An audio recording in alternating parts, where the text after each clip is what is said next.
Perang Jamal adalah perang yang terjadi antara pasukan Aisyah dengan pasukan Ali bin Abi Thalib pada 7 November 656 di Basra. Pertempuran ini sering disebut dengan Perang Unta karena banyak pasukan yang mengendarai unta. Perselisihan dalam perang ini berakar dari provokasi beberapa pihak mengenai pertanggungjawaban atas terbunuhnya Utsman bin Affan. Perang Jamal atau sering disebut dengan Perang Basrah karena terjadi di Basrah, Irak. Pertempuran ini terjadi antara pasukan yang berpihak kepada Ali bin Abi Thalib dengan pasukan yang berpihak kepada Aisyah radhiyallahu anhu. Latar belakang terjadinya perang ini adalah Aisyah yang meminta pertanggungjawaban atas kematian Utsman bin Affan. Pada awalnya, Thalhah bin Ubaidillah dan Zubair bin Awam berbaiat kepada pemerintahan Ali bin Abi Thalib. Kemudian mereka menemui Aisyah untuk meminta pertanggungjawaban atas terbunuhnya Utsman bin Affan. Setelah pertemuan tersebut, terdapat beberapa orang tambahan yang mengikuti jejak mereka. Akhirnya mereka bersama 700 orang lainnya pergi ke Basrah dalam misi mencari pembunuh Utsman bin Affan. Di Basrah, mereka bertemu dengan Utsman bin Hufain. Utsman bin Hufain selaku gubernur Basrah meminta mereka untuk menahan pergerakan dan menunggu kedatangan Ali dari Madinah. Namun pertempuran tidak bisa dibendung setelah adanya provokasi dari Jabalah. Akibatnya Utsman bin Hufain terbunuh dalam pertempuran ini, sedangkan Ali baru mendengar berita kematian Utsman bin Hufain setelah sampai di Kufah.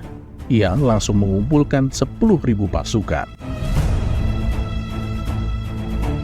Akhirnya pada hari Kamis pertengahan bulan Jumadil Akhir, Perang Jamal meletus. Sebelum pertempuran dimulai, sahabat Ali membacakan salah satu mishaf dan berharap perang tidak jadi dilakukan. Namun pihak Aisyah tidak mau mendengarkannya. Salah seorang sahabat Ali bin Abi Thalib justru terbunuh dan pasukannya juga dihujani menggunakan arak panah. Akhirnya Ali mengatakan kepada pasukannya bahwa perang sudah boleh dilakukan dengan beberapa ketentuan. Mereka tidak boleh menyerang terlebih dahulu, tidak boleh membunuh yang terluka, tidak boleh melukai anak-anak dan wanita, serta ketentuan lainnya. Sedangkan Aisyah telah siap di atas unta dengan pakaian besi yang lengkap. Setelah beberapa jam berperang, ada banyak korban yang berjatuhan. Thalhah mendapatkan serangan anak panah di kakinya. Ia dirawat di salah satu rumah warga di Basrah karena mengalami pendarahan yang hebat. Akhirnya Thalhah meninggal karena telah kehabisan banyak darah. Zubair keluar dari medan perang sebelum perang usai. Ia menyesali segala perbuatannya. Setelah perang telah selesai, ia melarikan diri dengan kembali ke Madinah. Amr bin Jurmus mengetahui bahwa Zubair melarikan diri. Akhirnya Amr mengikutinya kembali ke Madinah. Namun di tengah perjalanan, Amr membunuh Zubair. Aisyah segera turun dari pelana unta setelah perang selesai. Ia dibuatkan tenda di sekitar tempat peperangan. Ali bin Abi Thalib membuka mata Aisyah atas kekacauan yang terjadi. Akhirnya setelah beberapa hari tinggal di Basrah, Aisyah kembali ke Madinah bersama Ali. Setiap mengingat kejadian di Basrah, Aisyah merasakan penyesalan yang mendalam.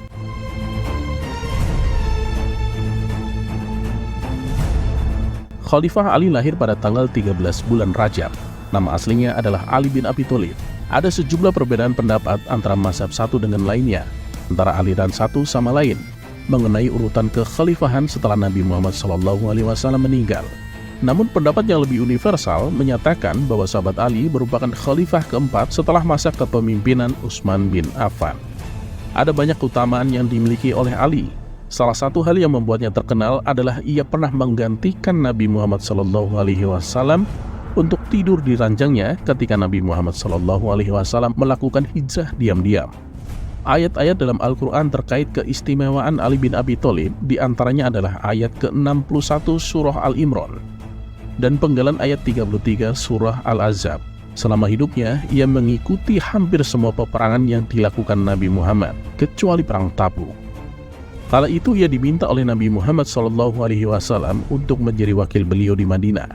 Akhirnya ia meninggal ketika melaksanakan sholat di Masjid Kufah karena dibunuh oleh Ibnu Muljam Muradi. Pada masa pemerintahan Khalifah Ali bin Abi Thalib, Aisyah pernah terjerat dalam pemberontakan orang-orang yang menuntut atas meninggalnya Utsman bin Affan. Pemberontakan tersebut berakhir menjadi Perang Jamal, namun pasukan yang Aisyah ikuti kalah dalam perang tersebut.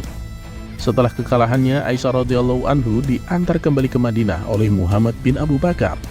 Sebelum meninggalkan Basrah, Aisyah bertemu dengan Ali untuk mengucapkan beberapa patah kata.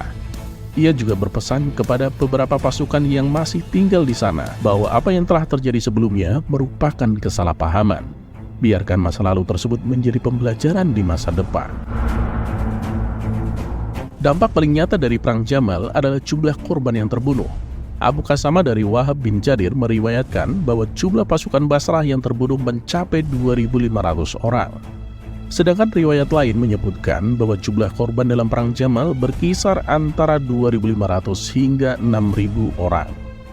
Di sisi lain, pasukan Ali bin Abi Thalib radhiyallahu anhu kehilangan 400 sampai 600 sebagai korban. Tak hanya itu, kerugian materi juga dialami oleh kedua belah pihak. Padahal perang seperti ini seharusnya bisa dihindari. Namun karena adanya provokasi dari seseorang, perpecahan tidak bisa dihindari.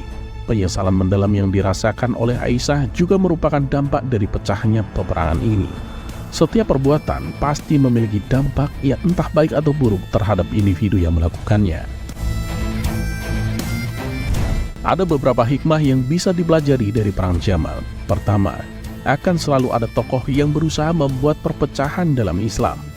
Oleh karena itu, para pemimpin sebaiknya mempertimbangkan keberadaan tokoh seperti ini. Hal ini bertujuan untuk mengantisipasi adanya perpecahan yang lebih besar. Pemimpin juga harus memberikan pemahaman kepada pasukannya untuk tidak mudah terprovokasi hal-hal yang memicu perpecahan.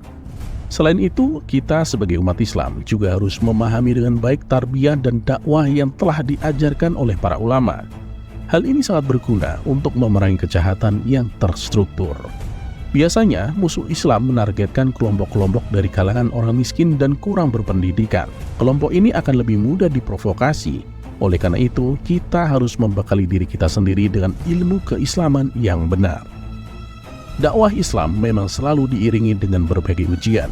Sebaiknya kita tidak menganggap ujian ini sebagai masalah, melainkan sebagai pelajaran dari kehidupan. Nah, itu tadi adalah penjelasan mengenai sejarah Perang Jamal. Ada banyak hal yang bisa diambil dari terjadinya pertempuran tersebut. Pertama, jangan terburu-buru dalam mengambil keputusan jika belum siap menerima akibatnya. Semua hal harus dipikirkan dua kali agar kita tidak memiliki penyesalan di masa depan.